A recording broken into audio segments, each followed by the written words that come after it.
The views and opinions expressed on the following program are those of the host and guests and do not necessarily represent those of any organization, including One Generation Away.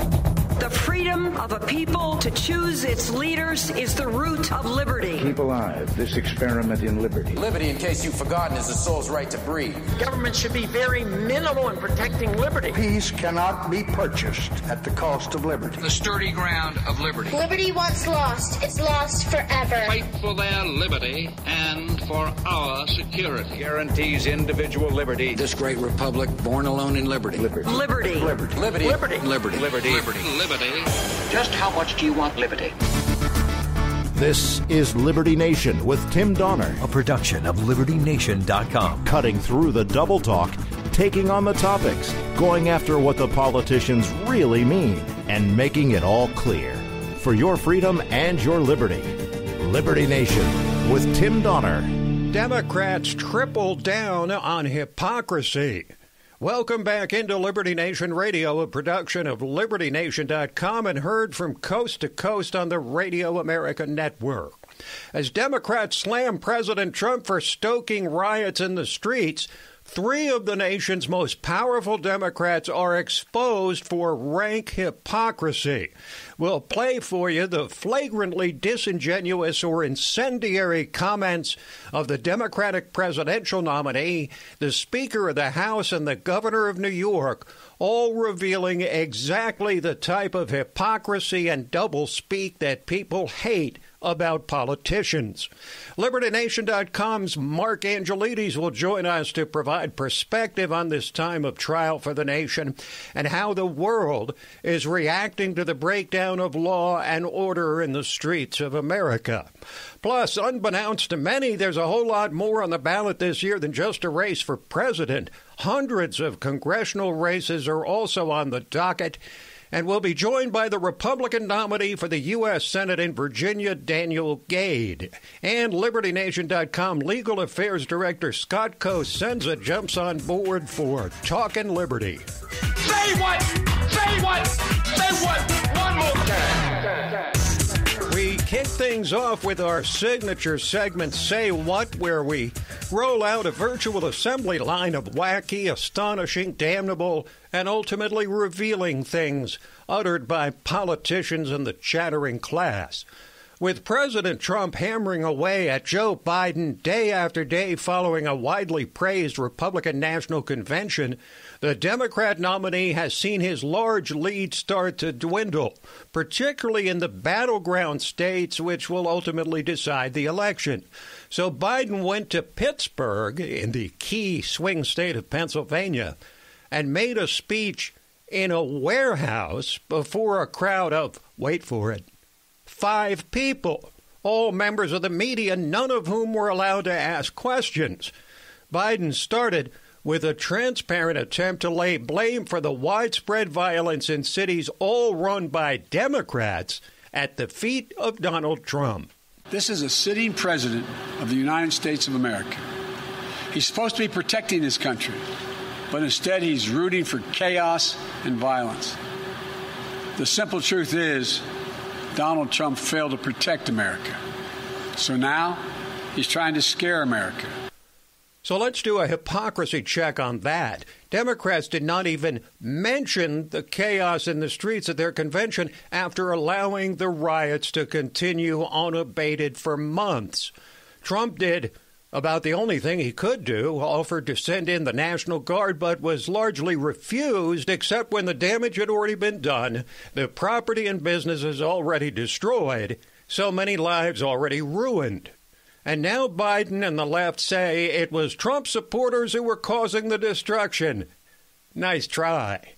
But when it comes to doublespeak and an absence of principle, Biden was just getting warmed up. Pennsylvania is an energy state, a top producer of fossil fuels, and a boon to their economy in recent years has been fracking, a revolutionary drilling technique developed over the last decade or so. Biden said this week that he was not against fracking, but then listened to multiple comments stating the opposite in recent months. I am not banning fracking. Let me say that again. I am not banning fracking. no matter how many times Donald Trump lies about me. No new fracking. We are going to get rid of fossil fuels. Would there be any place for fossil fuels, including coal and fracking, in a Biden administration? No, we would work it out. We would make sure it's eliminated. I guarantee you, we're going to end fossil fuel. No ability for the oil industry to continue to drill, period. Ends. As president, would you be willing to sacrifice some of that growth, even knowing potentially that it could displace thousands, maybe hundreds of thousands of blue-collar workers in the interest of transitioning to that greener economy? The answer is yes. The answer is yes. That is what lawyers call prima facie evidence of rank hypocrisy, or political doublespeak, if you will. But perhaps the most remarkable takeaway from that is the incompetence of the Biden campaign. How could they let their candidate go out there and reverse a position that he stated that many times on camera? How they could do that is literally breathtaking. Political malpractice at the highest level, and proof that Joe Biden will say anything, change any position, support any trending cause for the sake of political expediency. He's presenting as a politician empty at his core. But then there's the woman who's actually the most powerful Democrat in the nation right now, Nancy Pelosi, Speaker of the House, moralizing about her deep concern for COVID victims, trashing the president and his supporters for the spread of COVID and not wearing masks, was caught on camera getting her hair done without a mask, while the regular citizens of her district are restricted from doing the same. But that's not even the worst part. Listen to the way Pelosi issued an apology while signaling her own innocence. I take responsibility for trusting the word of a neighborhood salon that I've been to over the years many times, and that when they said, well, we're able to accommodate people one person at a time, and that we can set up that time, I trusted that. As it turns out, it was a setup. So I take responsibility for falling for a setup. I don't even need to explain the hypocrisy and doublespeak there. But let's complete the trilogy of Democratic hypocrisy with Democrats far and wide blaming Trump for inciting the violence in the streets, belying the fact that every riot-torn city has been run by Democrats, usually for decades, one of, if not the, most powerful governor in the country, Andrew Cuomo of New York, responded to Trump's statement that he'd consider cutting federal funding to states who refuse to control their mobs by publicly threatening the President of the United States if he ever sets foot in New York again. He can't come back to New York. He can't. He's going to walk down the street in New York? Forget bodyguards. He better have an army if he thinks he's going to walk down the street in New York. So this is what it's come to. The governor of the second largest state in the nation publicly threatening the President of the United States. A civil war is on, in words at least, and increasingly in deeds. But the left is not limiting their strategy to fighting words against Trump. They're also trying to convince their supporters not to believe their lying eyes, even as they seem to concede that Biden will appear to lose the election. I know, makes no sense to me either, but listen to this narrative concocted by the online site Axios and Bloomberg News, a red mirage. The reason we talk about a red mirage is, in fact, because we believe that on election night, we are going to see Donald Trump in a stronger position than the reality actually is. The data is going to show on election night an incredible victory for Donald Trump. That is likely to be what we see when every legitimate vote is tallied and we get to that final day, which will be some day after Election Day. It will, in fact, show that what happened on election night was exactly that, a mirage. It looked like Donald Trump was in the lead, and he fundamentally was not when every ballot gets counted. Why should I listen to you? In most every year, Democrats are more likely to vote by mail than Republicans, and that has only increased this cycle. What does it say that Democrats vote by mail about 3.5 times as much as Republicans? But the takeaway here is that no matter the outcome, Joe Biden is being instructed by various forces on the left to never concede, because Democrats might be able to find enough votes among the mail-ins to flip things after Election Day. The fact that Axios, which tries to tout itself as above partisanship, is openly promoting a scheme based on wild speculation, is further evidence that the media is supporting the Democratic candidate more openly and audacious than ever. That is the Trump effect. But the issue of Black Lives Matter has started to turn, as popular support for the avowedly Marxist group is cratering, and black Trump supporters are starting to show themselves, as demonstrated by a group of black men who confronted Black Lives Matter protesters. He wanted to talk some nonsense about where this country really is, that it's stolen land. I asked him, well, then who do we give it back to? He had no answer, which most of their arguments have no answer. If you're going to build something, you get a job so you can put your taxes back into your city. That's called building something. Or start your own business. That's what this country's about. It's not about getting some kind of like minimum wage job that you hope pays for your life. It's about you getting out there and making your own way. I'm trying to get them to understand, like, just first answer the question, because we would give him a question for him to answer, because Donald Trump is racist. Well, how's he racist? That's it. The protesters have no answers because they want to tear down the system first and figure out what to replace it with when everything collapses. Stay right there, because when we return, we'll discuss how congressional candidates are campaigning in this time of crisis as we meet and greet the Republican nominee for the U.S. Senate in Virginia. Liberty Nation with Tim Donner. Stay ahead of the curve with LibertyNation.com. With one click, you get tomorrow's news today with LNTV's Hot Topics and Analysis, Liberty Nation Radio, The Uprising and Rabbit Hole podcasts, and dozens of insightful original articles. And now, you can keep your kids ahead of the curve with LNGenZ.com. LN Gen Z brings a free-thinking education right into your home for students of every grade level with articles, videos, worksheets, and ready-to-go curriculum. While the media establishment giants are sleeping, you can stay ahead of the curve with LibertyNation.com and get tomorrow's news today. LibertyNation.com.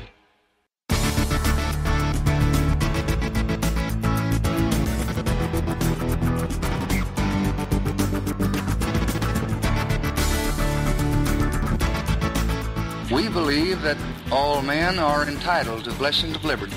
This is Liberty Nation with Tim Donner. Well, we're also caught up in the ongoing threat of COVID-19, the outbreak of widespread urban violence, and now the presidential race, that it's easy to forget that there are no less than 470 congressional seats also being contested on November 3rd, including 35 in the U.S. Senate. So how are Senate candidates approaching the election in this year like no other? To what extent are Republicans tying themselves to the president and Democrats basing their campaigns on hatred of Trump, as opposed to forging their own identities apart from the candidates at the top of the ticket?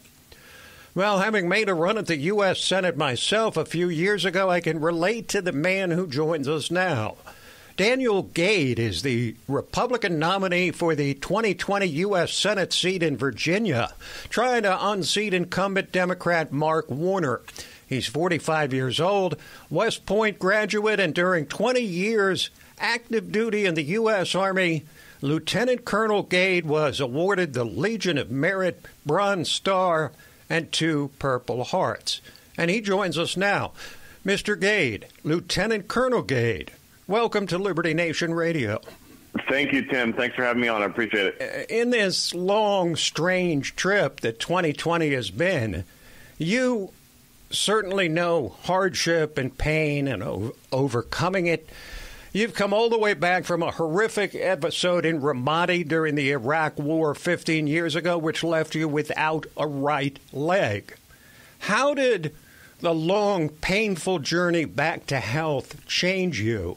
And did it animate your own decision to go into politics?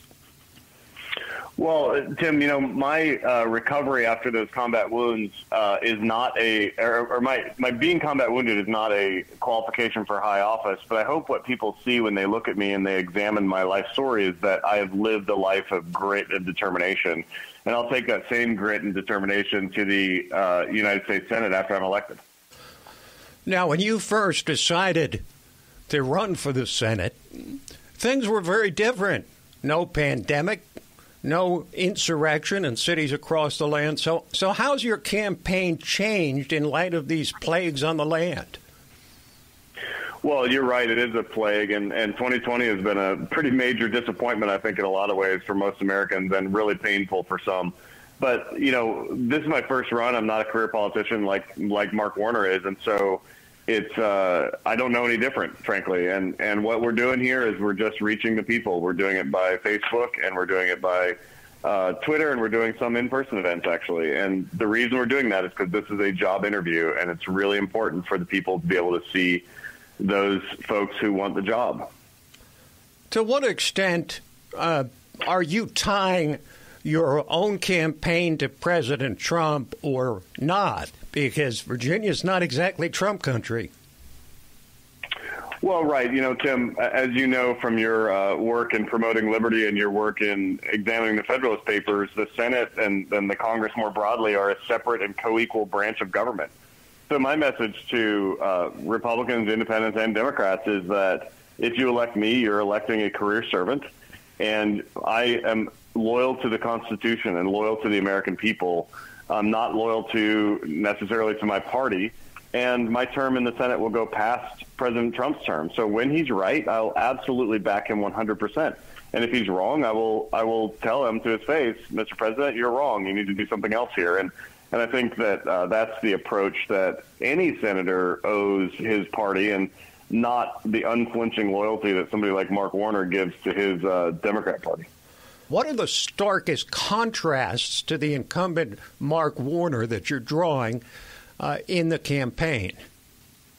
Well, the starkest contrast of all of them is that he is a career politician. He's a career swamp creature. That's all he's ever done. Literally when he went to college, he said one time that he had gone to college to major in Washington, D.C. So that's who he is, and you see it in his behavior because who he is he votes with his party, 90+% of the time. He's never been the deciding vote on any important legislation against his party. And so you've got this guy who's a rubber stamp for an increasingly far left Democrat Party. And then when you look at me, you've got somebody who's set aside his life, who has served at risk of life, and who is a rubber stamp for nothing but the Constitution of the United States. Thank you for your service. You are absolutely welcome. That is Lieutenant Colonel Daniel Gade, Republican nominee for the U.S. Senate in Virginia. Stay right there, because when we return, we'll offer up some perspective and reaction across the world to the breakdown of law and order in this country.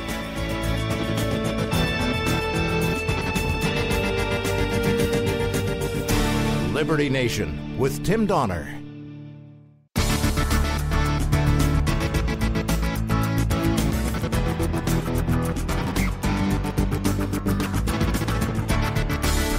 Far more important than my political future, and far more important than yours, the well-being of our country.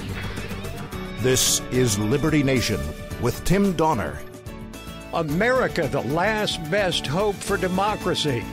That's the title of a compelling article on LibertyNation.com this week by managing editor and international correspondent Mark Angelides, following close on the heels of another piece he wrote entitled Riots and Executions, Who's Really to Blame? So with President Trump unleashing a full-on verbal assault on the Democrats for allowing riots and destruction to continue almost unabated, and Joe Biden now finally speaking out after he and his party let the riots continue for months and said nothing about it at their own convention, but now blaming Trump for the insurrection.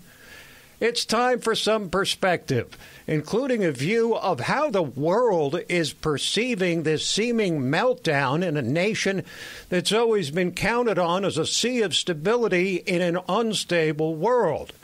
And so we turn to our man on the ground in England, Mark Angelides. Welcome back, Mark. Hi, Tim. Thanks for having me.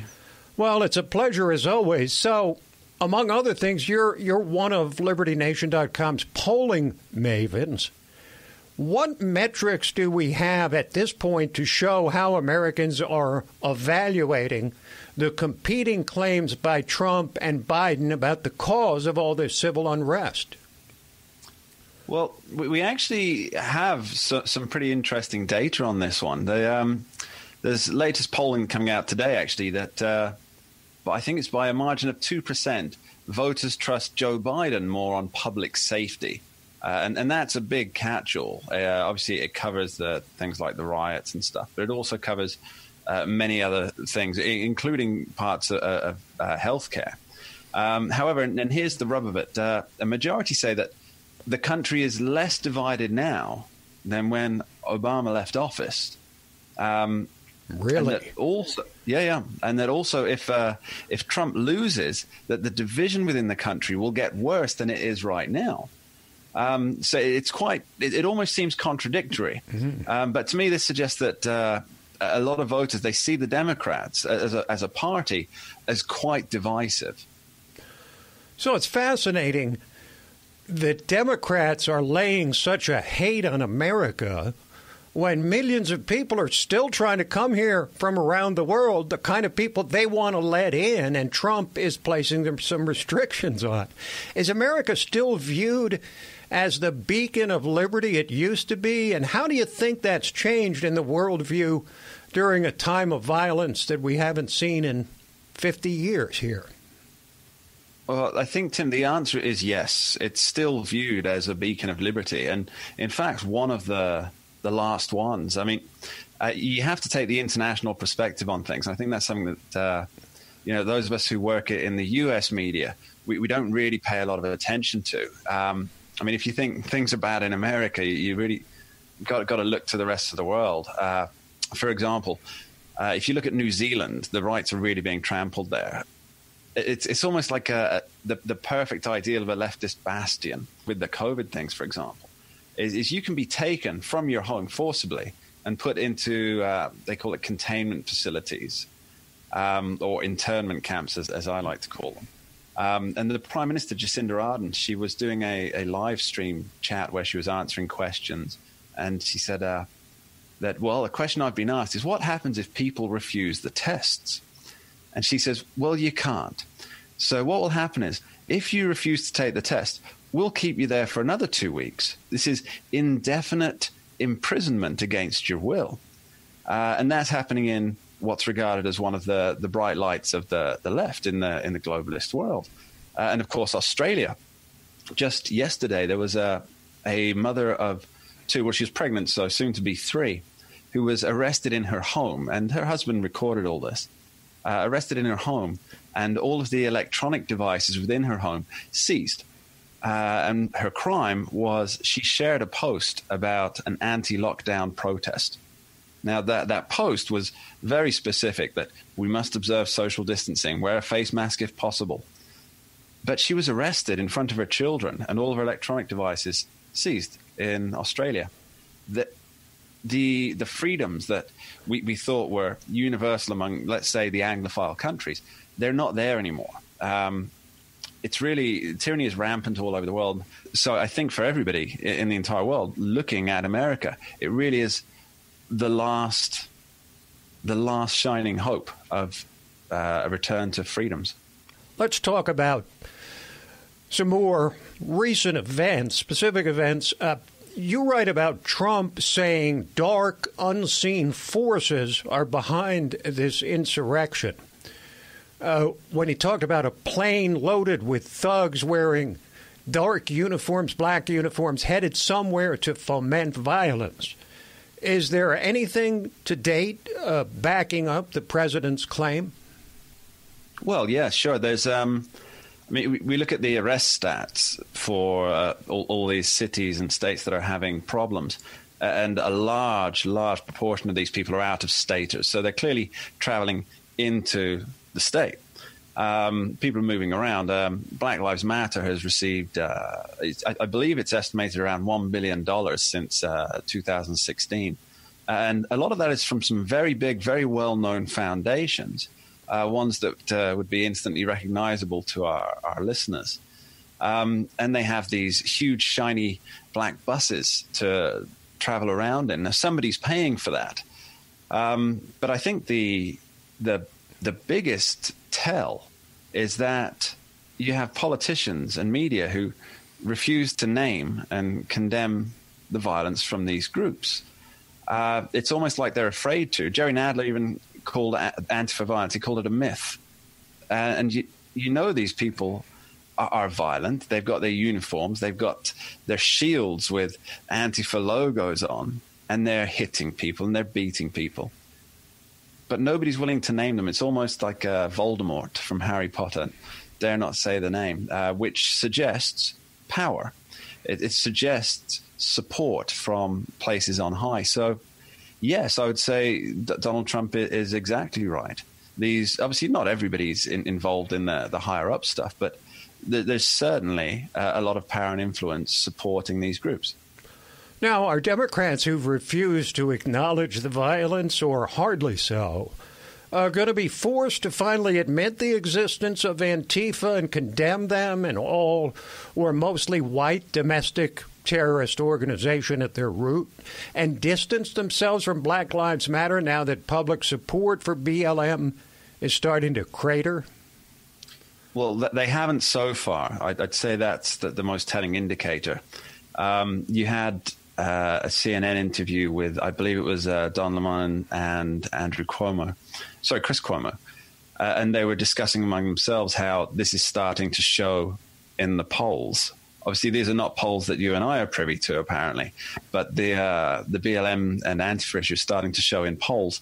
Clearly, they're doing some internal polling, and that now Biden needs to start addressing this.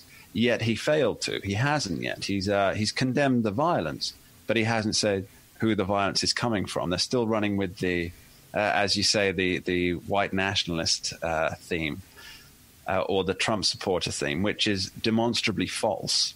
I mean, if you look at the media coverage, for example, of the Kyle Rittenhouse event there in Kenosha, how many news outlets have shown the video footage?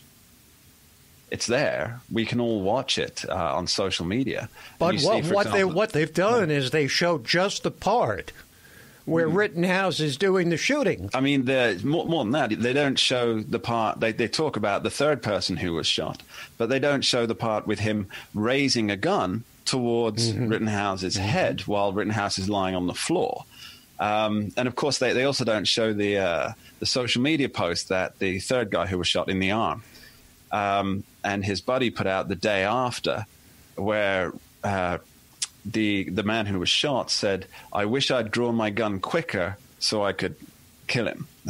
They're not showing this, and it's there. And there's a reason for that. It's because they're pushing a narrative, and they want to control the narrative. And that narrative will be blown apart if they actually show the footage. So, yeah, it's. I think it's the media that really has to force the hand of the politicians. If the media are willing to show these videos, then the truth would be out there, and the politicians would have, for example, Joe Biden and Kamala Harris, they'd have almost no choice but to say, yes, we condemn Antifa violence, we condemn Black Lives Matter violence. But until the media actually make it an impossible situation, then they'll continue to back these groups implicitly. Well stated, as always. Thank you, Mark. Pleasure. Mark Angelides, LibertyNation.com. Stay right there because we're coming back with Talkin' Liberty. Liberty Nation with Tim Donner. And now at a time where individual liberty is as threatened as any time we can remember in recent history, we come to the portion of Liberty Nation Radio which we entitle Talkin' Liberty. Protecting and identifying threats to your individual liberty as we're joined by who else? LibertyNation.com's legal affairs editor, constitutional lawyer, and the man that we prefer to call our guardian of individual liberty, Scott David Cosenza. Hello, Scott.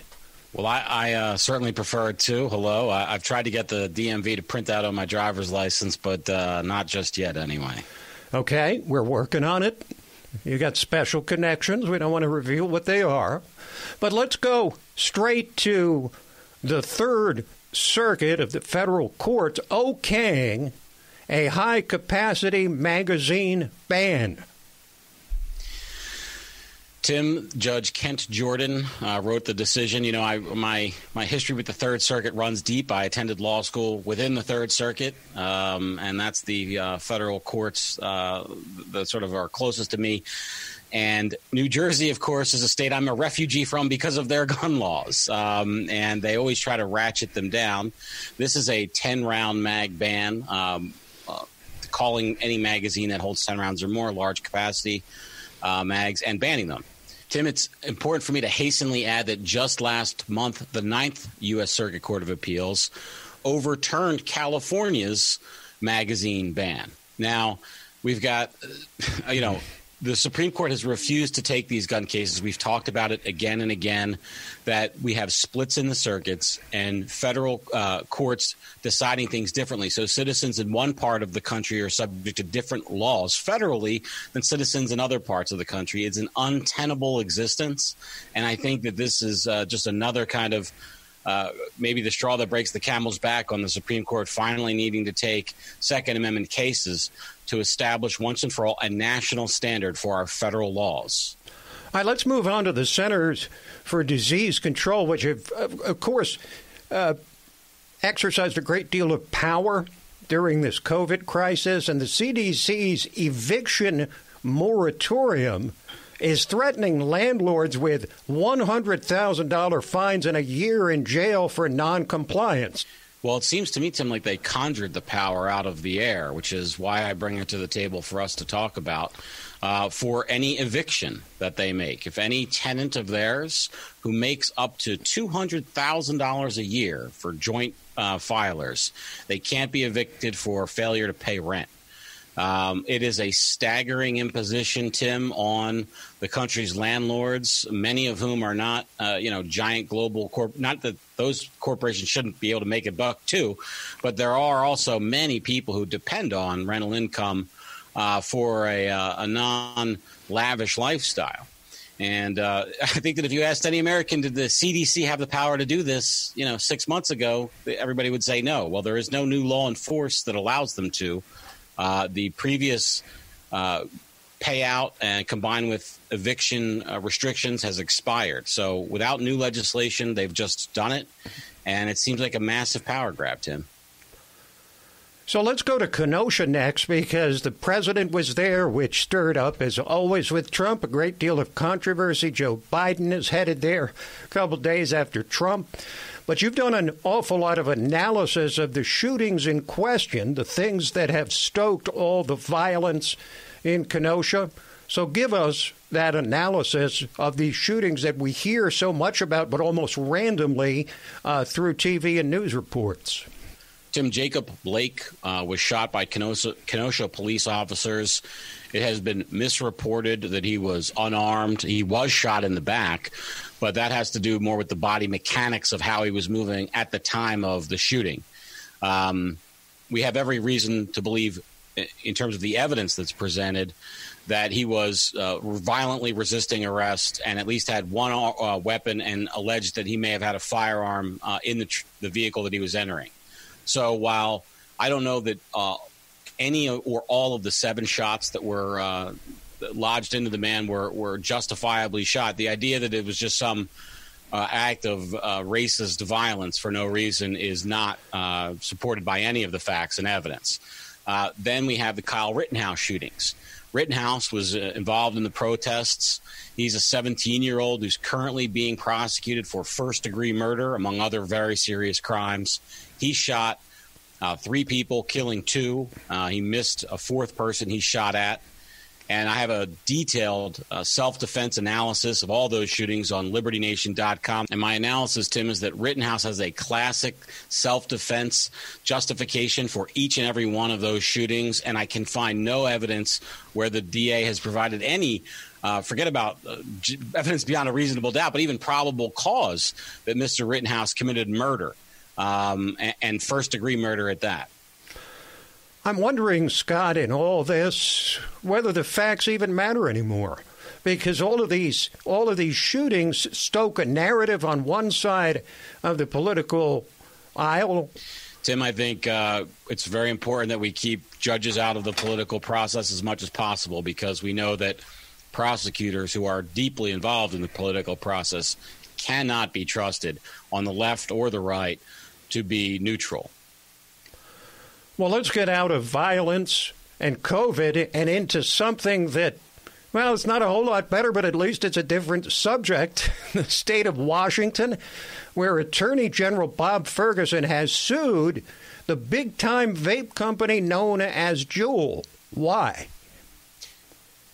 Well, let's say that from my I'm laughing because, you know, the real reason why I believe is because it gives him power to do so. That goes back to the prosecutor discussion, right, which is he's a politician.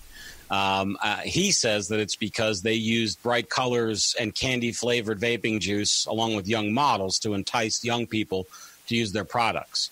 Now, if you said, Tim, well, gee, even products that are designed specifically for seniors use younger models, bright colors, and candy flavors to sell whatever products they may be after, I would say, yes, of course they do. And there's no way that Juul could get pre-clearance for its advertising. It's not like there's some magic list where you can say, all right, if I use these things, am I going to be sure to not run afoul of the law? It is, to me, a absolute imposition on the Juul companies, right, to just engage in legal advertising for their product, Tim. It's interesting, Scott, that in Washington state, marijuana's legal and so are nicotine vapes, and yet they're going after the nicotine vapes and not so much after the weed. Interesting choice. And let's conclude by talking or providing an update about the Michael Flynn case.